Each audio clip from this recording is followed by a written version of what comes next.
running the center, doing the physical work, having contacts, and doing the writing, he's wearing himself out. So his nerves are becoming very frayed, and when he gets into the ship, Quetzal comments on this, and he and Semjase are telling him, you've got to calm yourself down, and you're going to have to be more careful with yourself, or you're going to damage yourself very seriously and injure the mission. One of the things that they wanted to talk to him about was that there had been certain problems in the group, and it's discovered that Hans has been spreading lies about Billy and is actually being very deceitful and causing lots of problems, and this is a big shock to Billy.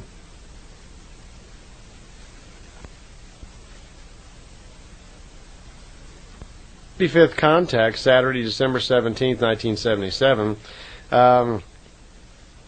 Semjase is visiting Billy in the meditation room that they've built at the center, and they're both sitting there in chairs talking, and suddenly Semjase gets a little concerned. She thinks she hears somebody outside, and she says, Billy, somebody's coming, I've got to go. And she says, no, calm yourself, there's nobody out there. She hears it again, and she jumps up out of the chair, and she's backing up, and she trips over a little space heater there in the room and falls backward, hits herself on the wall, and disappears just as soon as she hits the wall. Well, Billy's not too surprised by this because he's used to her hitting the button on her little belt there, and she immediately pops back out and goes up into her ship. He goes outside and finds that Jacobus is out there, and apparently knowing that Semjase was in the meditation room, he had decided to sneak up there and have a peek at her and wanted to get to see her himself. Well, Quetzal shows up 2 days later on Saturday because Semjase had blinked out on Thursday night. It's now Saturday, and Quetzal comes to find out exactly what had happened. And the tone of his voice is very serious, and Billy's immediately kind of alarmed and says, well, what's going on? What's happening? And he starts to explain to Quetzal all about what happened. And Quetzal says that, well, after she beamed out of the room, she didn't show up back at the base, and they were very concerned. Well, they went looking for her and found that Semjase was floating in her ship above the center. She had a broken arm, she was in a coma, and her skull in the back of her head was greatly damaged. And matter of fact, she was so close to death that Quetzal was very, very alarmed. He immediately informed Ptah and rushed Semjase as quickly as possible back to the planet Era to see what he could do for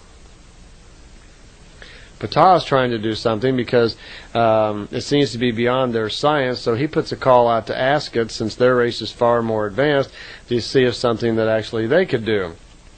Well, the chain of events goes on that Billy doesn't hear anything for several days, and he's quite concerned. And then on Wednesday, December 21st, after several days, which is his 96th contact, suddenly he's contacted by someone he doesn't know. It's a Pleiadian man called Aisedos.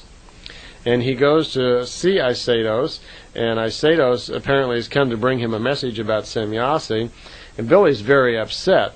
And he said, well, who are you? I don't know you. And why have they sent somebody I don't even know? Days have gone by here. I haven't heard from Quetzal. And why haven't they informed me what's going on? He's very nervous about what's happened to Semjase. And Aisedos begins to tell him, well, calm yourself, and I'll explain about what's going on, and blah, blah, blah, that Semjase's okay. And Billy just flies off the handle. He says, I know she's not okay. Who do you think you are coming here and giving me this information? I know a lot better than that. I've projected myself back to the planet Era to see for myself. And Aisedos is very taken aback by this. He's, you have projected your consciousness back to Era. I was not informed that you had these abilities. I thought you to be a very primitive and ignorant person. And Billy gives him a short lecture about, he's just crawled out of the jungle and he's not quite as silly as a monkey. And then he has those abilities, and he proceeds to tell Aisedos all that he has seen.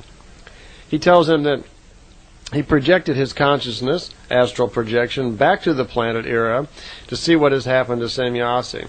He sees her in a glass box in what looks a room sort of like a hospital room of some kind, and she's laying there frozen, completely dead in this glass box.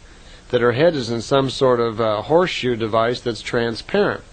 And he explains all this to Aisedos and says, so how can you become telling me here that everything is okay when I've seen for myself that she's dead? What are you talking about? And Isato apologizes to Billy for assuming he was so ignorant, and he's very surprised that Billy was able to do that. And he calms him down, and he assures Billy that he has come to give good news, that Semjase is alive and she's well. Billy says, well, how could this be possible? And he says, well, Semjase was frozen in that state that you saw, Billy. You were absolutely correct, but you did see that she apparently was dead. Pleiadian technology allowed them to freeze Semjase in a particular state that prevented the spirit from actually separating from the body. Even though there was medical death and severe brain damage and no brain waves, that they were able to stop it right at that point in hopes that Asket's technology might be able to do something. Well, what actually happened was, he said, was that Ptah got in touch with Asket. Asket said that no, it was too far gone for their technology, but she got in touch with another race of people who had the technology to do something about it. They immediately just transmitted themselves into the operating room on Ira. These men came in, I guess you'd call them doctors, or we'll call them that. They came and they did something very, very unusual. They brought with them kind of an artificial plasma.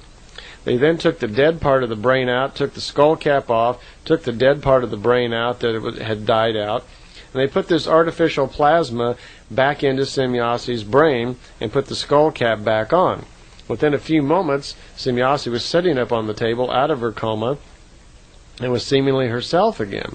But 42 hours had gone by that she'd officially been dead, and she, of course, had no reminiscence of any of this and didn't know what really had happened.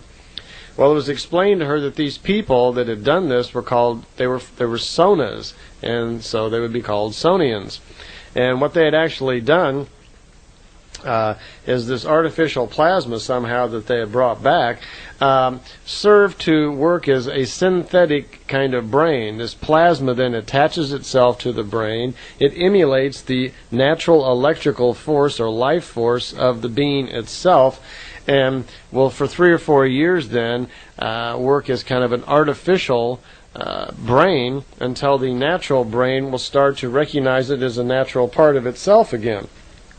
So through whatever complicated means this was, somehow Semjase's life was actually saved by use of this plasma, and she's back on her feet. And Quetzal reports that she will have to stay at Ira for about 3 months for a period of convalescence, that part of the doctor's orders are that she not work and she not use her brain for any new information. She's supposed to take it easy. So Quetzal returns then on the 97th contact, which was the following Wednesday, December 28th. A week later, Quetzal comes back and is very apologetic to Billy, and he's, of course, reaffirming all the things that he's learned from Isato, and apologizes to him for not being a little bit more careful with Billy's emotions. And he also was surprised that Billy had the ability to astral project to Ira and see for himself. Well, it's explained to him that Manera and Pleja will help Quetzal continue with the mission, and because Semjase won't be able to come back for about 3 or 4 months. And Billy has a couple more questions about how this is possible that this plasma could work. And Quetzal just kind of runs over it again, that yes, that the brain itself has within it the electrical, or what's called the cosmical life force. When a being comes into life, that there is a force of energy in each being that keeps us alive. There is a life force within us. And this cosmical life force can do many things. It provides the impulses for life and nourishment, but there's something that it can't do. Apparently, the brain itself can send information to an immune system to correct most everything, but these impulses are not capable of curing the brain itself somehow. So what this plasma does, it's actually a foreign body inside of the brain, and eventually the body will catch on to the fact that it is a transplant. It'll catch on to it, and it will be destructive to the brain. So this artificial plasma, these Sonian guys have figured out some way to emulate the natural cosmic energy that's inside of Semjase. And they specially prepare or program this plasma so it will be compatible with the life force inside of Semjase and not be rejected for about 3 or 4 years while the natural body's functions, the brain itself, will slowly